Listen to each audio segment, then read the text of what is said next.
I think from there on we can start. Let's see through the builds. So we got the Bunker, Core Guard, we got a Support Tempest with a Fire trade line, so more cleanses in order to counter the Scourge. Then we have the Reaper in pairing to it, we got the Power Ref and Knight Engineer. So we got a lot of packed power damage. It's a pure power damage comp, minus the Guardian.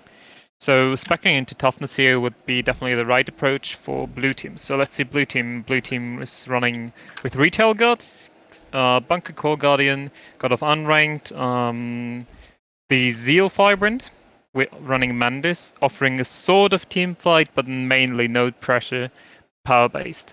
Then we got a Thief, rotational damage dealer, Scourge, opting to be a semi-support, semi-DPS, and then replacing me, Lucasso on Lightning Rod Reaver. Power-based, low cleanse build. But they don't have any Condi on the enemy team except for Reaper Shields, so that can be a viable choice if he sort of delivers right punch. But we see Lucasso going close, the rest of the blue team stealthing up. Engineer for the red team contesting close. Let's see where the blue team splits.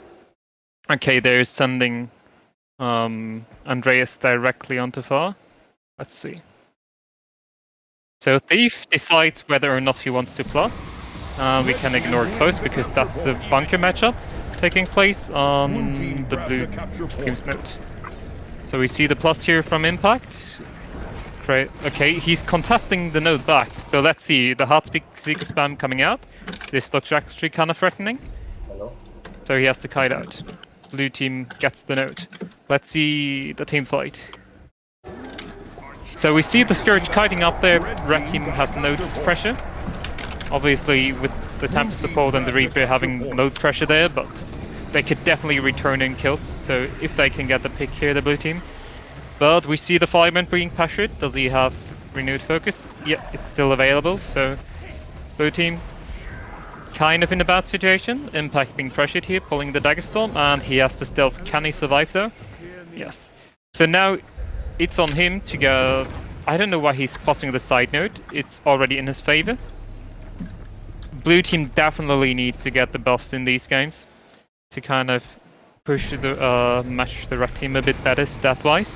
But we see the plus coming onto here, onto the Bunker Guardian, but it's not gonna work out. Lucasso being pressured. Andreas can definitely hold this one 1v2. So let's check over to middle. Blue team picks up middle and seems to rotate into the blue team home node, where they leave. Yeah, they leave Andreas on far heavily outnumbered, but they seem not to get anything in here. So it would be best to just drop this into a 1v1. Red team has the node contested, therefore the bunker is kind of just there, but he's not pressuring more than needed. Necro should go onto the node and contest here. He needs to keep this node, otherwise the bunker is gonna be a pain in the ass. So let's switch into the team fight. We see the Firebrand being quite pressured here. Question is, do they get the kill? Renewed focus coming out. And meanwhile I missed something happening on close, so he's kiting there and buffs are being in play. Blue team won over the close node, and Dawn is engaging, heavily outnumbered, so he might die here. Lightning Rod definitely has some good kill pressure onto this, but let's see how they actually transition that node back on the middle node. We see Necro already contesting the middle, neutralizing. And it seems like there will be a team fight developing, but this time blue team owns the node, and red team is the one who's contesting. So now Andreas has to be careful because they could collapse on him. He's already being forced to kite heavily, and he goes down. The bunker is down, it's a 45. Well, we see Impact with the very crucial rotation of picking up that sword and potentially negating the loss of the bunker on far. So let's see how the team fight plays out. We see the Engineer being heavily pressured. Let's see the Tempest sustain. Just watch how he's on top of him, but he's gonna drop down. And the Reaper being here. Can they get the glyph off in time? They can't. There goes a kill for the blue team. They are actually in play here. Meanwhile, Pepega net picking up the shield buff, and we see a very, very sweet decap coming in from Impact, questioning, and he was able to go for that one simply because they got the kill onto the engineer.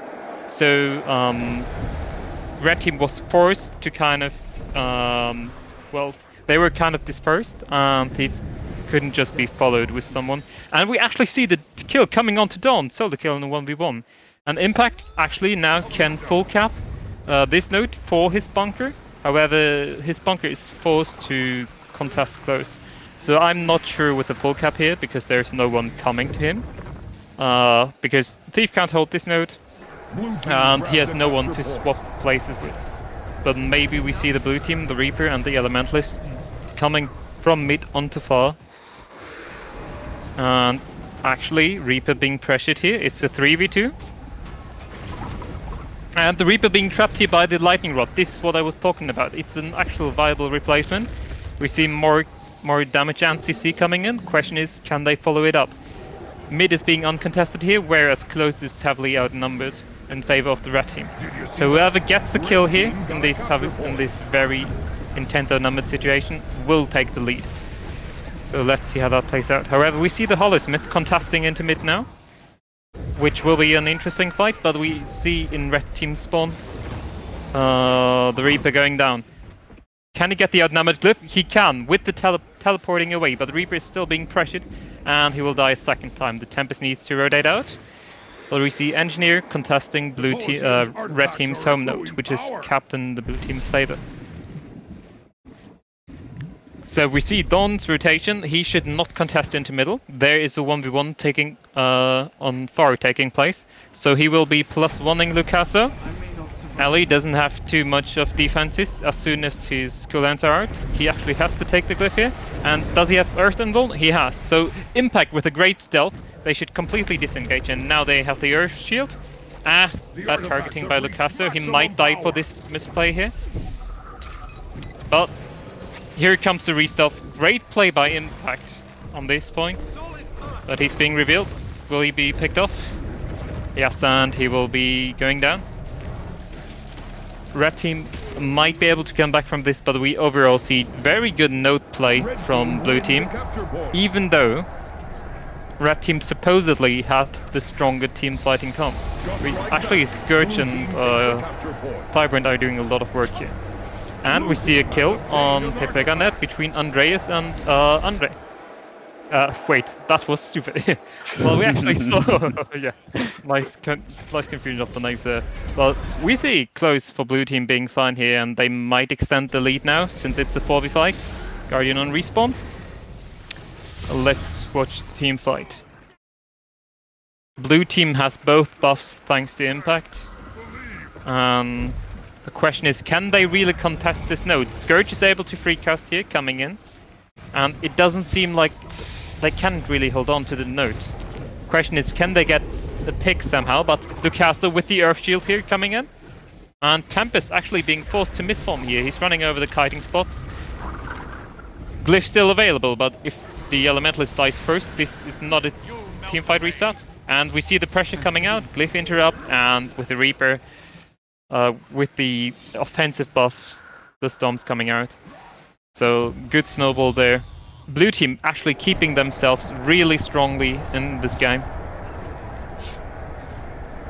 And overall, really, thanks to rotations and these picked up buffs, they're able to not only match, but actually push the red team off. They really translate these leads and single kills that they get into something. And they're actually able to get so much map pressure. Goes back to what we see the importance. Did you see that? Red team got a capture point. Yeah, that too. I mean, I saw multiple good plays there. Very team orientated. Both with the buffs and stealthing Lucasa, for instance, there. Can they get the rest onto the Reaper? Nope, not gonna come out. So they are training the red team right now, sort of. So what red team could do is kind of alleviate, take off some map pressure. They don't have to see who could go first. Quick decaps and force people somewhere. So they really have to get a reset and the winning fight. But at this point, the point lead is obviously detrimental. But in order to just come back from this loss, it would be really crucial, firstly, to get the Revenant, the teamfight bursting DPS off of middle, contesting a bunker on top of his node. But then, yeah, they're just being trained in their spawn. They are split. So even though they get the full cap here on blue team's close node, it's GG at this point, and it would not be a very good way to come back, because by being there and getting the map pressure on, let's say, the far, they are leaving their teammen at disadvantage. So they're 4v3ing the team and picking them off and respawn. And since they don't have really fast rotations on red team, they actually got really hard out-rotated. Even though they have the stronger fight in theory here, we saw red team losing. So this is actually a good example of how to create map pressure and how to play around it. Yeah.